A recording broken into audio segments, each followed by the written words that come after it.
We react every Monday to Pete Iorizzo's column in the Times-Union, the sports editor and the columnist, and he writes about UAlbany's Brian Parker, who's trying to make the 53-man roster of the Kansas City Chiefs. He's a tight end.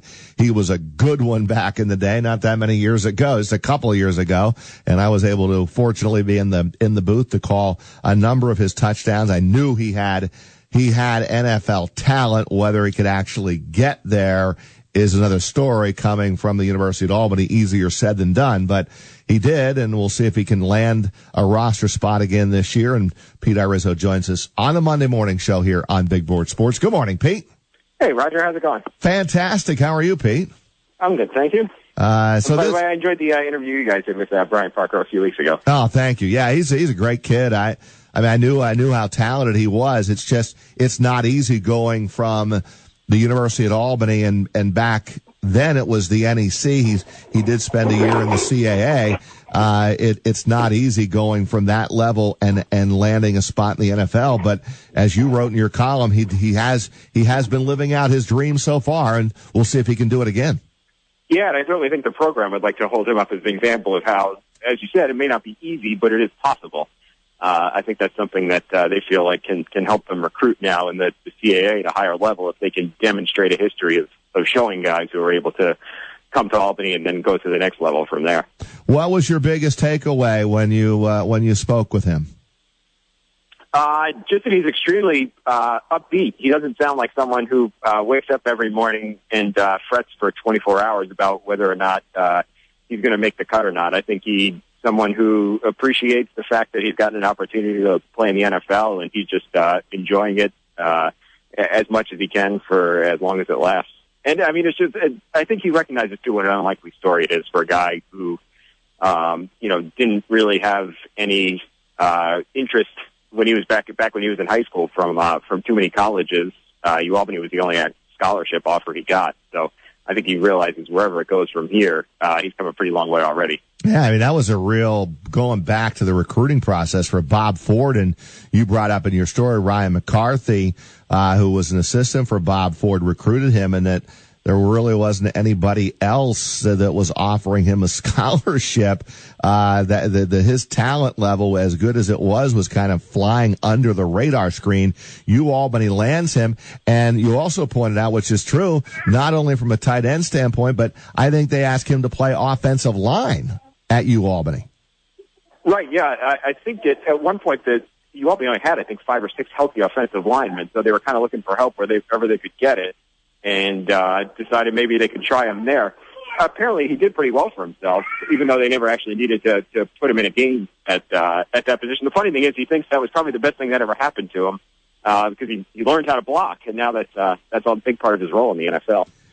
Pete, you think he'll make the roster? I mean, they're likely to keep 3 or 4 tight ends in camp. He was fortunate enough to get a roster spot last year. Is Brian Parker going to end up on the 53-man roster of the Chiefs? I hope so for his sake. I believe they did draft a tight end, but at the same time they kept 4 guys last year, and some teams only keep 3. So he was the 3rd guy really out of those 4 last year. So maybe he's somebody they like enough to be able to find a role for him. He definitely seems like someone who'll be able to, even if it's not with the Chiefs, he will be able to find a spot somewhere else. I think he would get another look from somebody if he didn't make the Chiefs roster out of camp. Pete, Brady here. The thing that amazed me most about your column was, so remember Brian Parker signed on with the Chargers last year in training camp, but they basically held him out of the preseason as a way to keep him unnoticed because they wanted to put him on the practice squad all along. Did he comment on that? Because that doesn't seem quite, fair in quotation marks. They tried to hold him out of preseason action. I've actually never heard of that practice before until he told me that was what the Chiefs told him that that was what the Chargers told him that's what they were doing. They really liked him and wanted him to find a home on the practice squad, so they were going to hold him back to hope that nobody else would catch on.